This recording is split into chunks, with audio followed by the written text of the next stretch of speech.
Elsa और Clive अपने घर पे होते हैं और उनके पास कंपनी से कॉल आता है। जब दोनों देखते हैं तो बच्चा ज्यादा बड़ा हो गया होता है। जिसको 1 महीने में निकलना चाहिए था वो 1 ही दिन में निकलने के लिए तैयार हो जाता है। एल्सा बच्चे को निकालने के लिए अपना हाथ मशीन में डाल देती है, जिससे क्रिएचर उसके हाथ को काटने लगता है और क्लाइव एल्सा को बचाने के लिए मशीन के कांच को तोड़ देता है और बच्चे को बाहर निकाल लेता है। जो दिखने में बहुत अजीब लग रहा था, उसके पास टेल भी होता है जो एक क्रिएचर की तरह लग रहा था। क्लाइव क्रिएचर को मारने के लिए लैब में जाता है। जब वो उसको जाके देखता है तब वो क्रिएचर पहले से ही मर गया होता है। इसके बाद एल्सा क्रिएचर को देखने जाती है तो उसको पता चल जाता है कि ये क्रिएचर का स्किन है जो यहाँ से बाहर निकल गया है और लैब में ही है। तभी हम उस क्रिएचर को देखते हैं जिसके पास 2 पैर और टेल भी होते हैं। क्लाइव उस क्रिएचर को देख लेता है और एल्सा से बोलता है जल्दी बाहर निकलो, मैं जहरीली गैस को ऑन कर रहा हूँ। एल्सा क्लाइव को जहरीली गैस ऑन करने से रोकती है और उस क्रिएचर को अपने पास प्यार से बुलाती है। तभी वहाँ पे क्लाइव एक रॉड लेकर आता है जिससे क्रिएचर उसको देखकर गुस्सा हो जाता है, मगर क्लाइव एल्सा को लैब से बाहर निकाल लेता है। एल्सा क्लाइव से बोलती है हमें इस क्रिएचर को नहीं मारना चाहिए, हमें पता लगाना चाहिए कि ये है क्या। इसलिए दोनों उस क्रिएचर को बेहोश करते हैं और उन दोनों को पता चल जाता है कि एक फीमेल है जो तेजी से बढ़ रही है। एक समय ऐसा आएगा कि ये बड़ी होकर मर जाएगी। एल्सा क्लाइव से बोलती है इसके मरने से पहले हम बहुत सी चीज इससे पता कर सकते हैं। इसके बाद क्लाइव अपने भाई के पास जाता है फ्रेड और जिंगर के डीएनए को टेस्ट करने के लिए। उसका भाई उससे बोलता है जिंगर की तबीयत खराब हो रही है। क्लाइव अपने भाई से बोलता है ये तुमने हमें पहले क्यों नहीं बताया। तभी वहाँ पे उस क्रिएचर की आवाज पाइपलाइन के द्वारा सुनाई देने लगती है। क्लाइव सोचता है सबको पता न चले,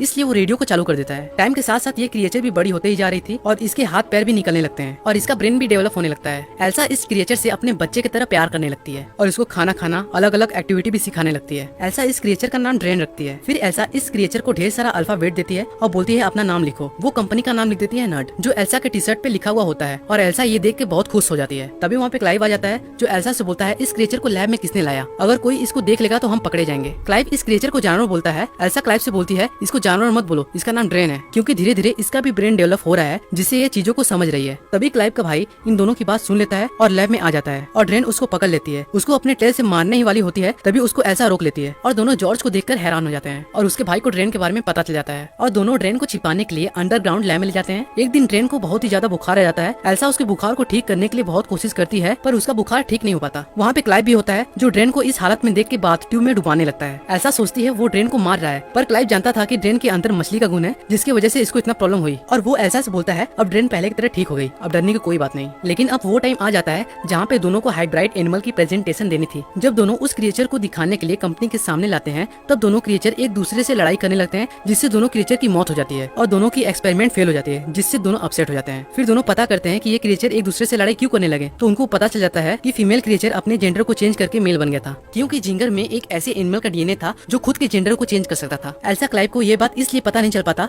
क्योंकि दोनों अपने दूसरे एक्सपेरिमेंट यानी ड्रेन के साथ बहुत बिजी हो गए थे, जिससे दोनों जिंगर और फ्रेड को टाइम ही नहीं दे पाए। टाइम के साथ साथ ड्रेन बड़ी हो जाती है और एल्सा उसको छिपाने के लिए अपने मॉम के फार्म हाउस पे ले जाती है। जब दोनों ड्रेन को लेकर फार्म हाउस पे पहुंचते हैं तब ड्रेन वहाँ से जंगल में भाग जाती है। जब दोनों उसके पीछे जाते हैं तो देखते हैं ड्रेन रैबिट को मार के खा रही है। इसके बाद दोनों ड्रेन को घर में ले जाते हैं और उसको खाना खाने के लिए देते हैं, लेकिन वो नहीं खाती। उसके बाद वो अल्फाबेट की हेल्प से टीडीएस लिखती है, जिसका मतलब होता है मैं इस जगह से बोर हो रही हूँ, जिससे वो गुस्सा होकर घर के अंदर रखे हुए सामानों को गिराने लगती है और गुस्सा में आके छत के शीशे को तोड़ देती है और ऊपर चली जाती है, जहाँ पे क्लाइव और एल्सा देखते हैं ड्रेन के विंग्स आ गए हैं जिससे वो उड़ भी सकती है। ड्रेन उड़ने ही वाली होती है, लेकिन क्लाइव उससे बोलता है हम तुमसे प्यार करते हैं और हम तुम्हारी देखभाल भी करना चाहते हैं, जिससे वो क्लाइव की बात सुन के वापस आ जाती है। दूसरी तरफ हम कंपनी के मैनेजर को देखते हैं जो क्लाइव से बोलते हैं तुम लोग इस टाइम काम को ठीक से कर क्यों नहीं रहे हो और एल्सा कहाँ है। क्लाइव मैनेजर से बोलता है उसकी तबीयत खराब है जिससे वो अभी कंपनी नहीं आ सकती। फिर हम एल्सा को देखते हैं जो ड्रेन का मेकअप कर रही होती है और एल्सा को पता चल जाता है कि ड्रेन हम लोग का ड्राइंग भी बना ले रही है, जिससे वो ड्रेन से बहुत सरप्राइज हो जाती है। लेकिन तभी ड्रेन ड्राइंग को लेके भाग जाती है। जब एल्सा ड्रेन के पास जाके देखती है तब उसके पास एक कैट होता है। एल्सा कैट को ड्रेन से अपने पास ले लेती है क्योंकि ड्रेन अपने टेल से कैट को चाहे जब मार सकती थी, जिससे वो कैट को अपने साथ लेके चली जाती है, जिससे ड्रेन नाराज होकर रोने लगती है। तभी वहाँ पे क्लाइव आ जाता है और ड्रेन को खुश करने के लिए म्यूजिक सिस्टम को ऑन कर देता है, जिससे ड्रेन क्लाइव के साथ डांस करने लगती है और क्लाइव को पता चल जाता है कि ड्रेन के अंदर एल्सा का डीएनए है, जिससे क्लाइव एल्सा से नाराज जाता है और बोलता है तुम्हें अपना डीएनए ड्रेन के अंदर नहीं डालना चाहिए था। मॉर्निंग में हम एल्सा को देखते हैं जो कैट को वापस करने के लिए ड्रेन के पास जाती है, लेकिन ड्रेन अपने टेल से कैट को मार देती है, जिससे एल्सा गुस्सा होकर उसको स्लैप कर देती है। ड्रेन गुस्सा में आकर एल्सा को मारने के लिए आगे बढ़ती है, पर वो एल्सा के गले से चाबी वाले लॉकेट को लेकर बाहर निकल जाती है। इसके बाद एल्सा एक लकड़ी से उसको मार के बेहोश कर देती है और उसके टेल को कट कर देती है, जिससे वो और किसी को मार न पाए। क्लाइव एल्सा को ये सब करने से रोकता है, पर वो उसकी बात नहीं सुनती। इसके बाद एल्सा जो प्रोटीन बना रही थी वो उसको बना लेती है। एक दिन क्लाइव अपने कैमरे में चेक कर रहा होता है कि ड्रेन कहाँ पर है। ड्रेन पानी में नहा रही होती है, लेकिन अब क्लाइव को भी ड्रेन अच्छी लगने लगी थी। वो ड्रेन को देखने के लिए अपने मॉनिटर के स्क्रीन को टच करता है। दूसरी तरफ ड्रेन भी कैमरे को टच कर रही होती है, क्योंकि उसको पता चल जाता है कि क्लाइव उसको देख रहा है। ये देखकर क्लाइव हैरान हो जाता है। इसके बाद हम देखते हैं